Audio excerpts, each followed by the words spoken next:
Hello, it's Nick Bright here from BBC Radio 1 Extra, bit of BBC Sport and some other stuff as well. Feels like I'm selling myself a bit like a CV. Can you give me a job? Anyway, the reason I'm talking to you today is because TfL have teamed up with Sport Relief to celebrate walking and to highlight what London has to offer on foot. There's a special guided walk happening on Sunday, March the 13th around the original Circle Line. And if you want to find out more info, head over to tfl.gov.uk/sport relief. I love walking around London in general because there's so much to see and so much to discover.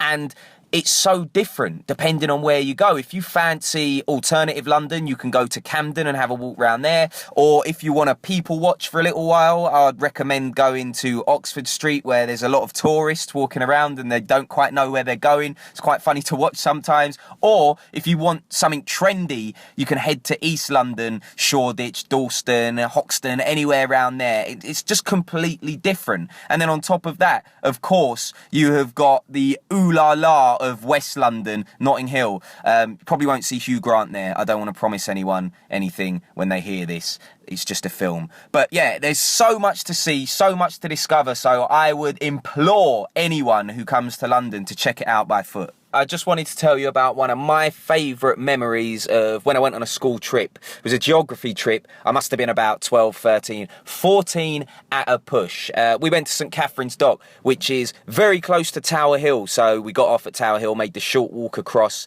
and my friend, one of my close friends at school, he was the class clown. He was very confident.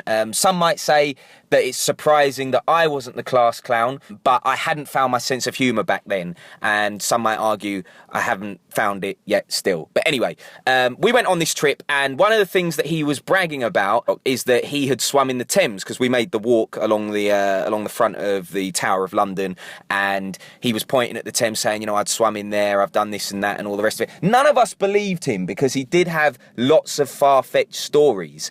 The bottom line is, once we got to St Katharine's Dock, the teacher had heard the conversation that we'd been having all the way there, and he lied to my friend, basically saying that he'd arranged for him to have a swim in St Katharine's Dock, and it was completely fine, to which my friend completely backed down and bottled it. When I tell the story out loud now, it's not as funny as it was when we were there. Plus, now being not 14 years old or 13 or 12 or however old I was, it's not quite as funny, but at the same time, it's one of my favourite memories. And if anybody hasn't been to St Katharine's Dock, it's a great place for a date. Now that I'm older, I can tell you that as well. Well, that's it from me. Thank you so much for listening. Cheers for your lug-holes and all that. And of course, don't forget that Transport for London are teaming up with Sport Relief for that guided walk. It's happening on the 13th of March, which is a Sunday. And if you want more information, head over to tfl.gov.uk/sport relief.